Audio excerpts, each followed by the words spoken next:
এই দলের প্রতিষ্ঠাতা শহীদ প্রেসিডেন্ট জিয়াউর রহমান সাহেব এই স্বাধীনতার ঘোষণা দিয়েছিলেন। অন্য যাদের কথা শুনে সব ছিল মিথ্যা ইতিহাস। যাই হোক, ওই ইতিহাস আপনাদের কাছে পরবর্তীতে বলবো।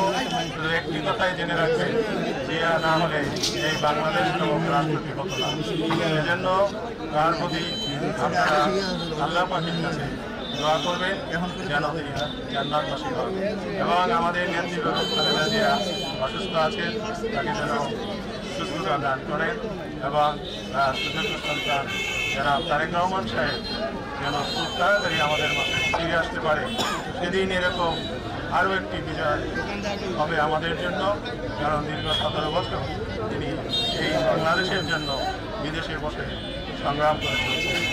আমি যেদিন ভান্ডারিয়াতে এই বিএনপি কর্ম বলে সিদ্ধান্ত নিয়েছিলাম, আমার সঙ্গে অল্প কয়েকজন লোক ছিল।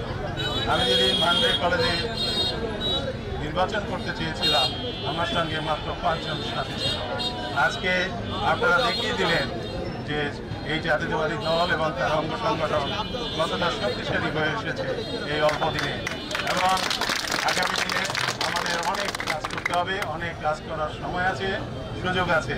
যদি বেঁচে থাকি, আল্লাহ পাকের ইচ্ছায় আপনাদের সাথে নিয়ে এই ভান্ডারিয়া জাতীয়তাবাদী দলকে অনেক শক্তিশালী করতে চাই এবং আমার নেতা তারেক রহমানের হাতকে শক্তিশালী করতে চাই।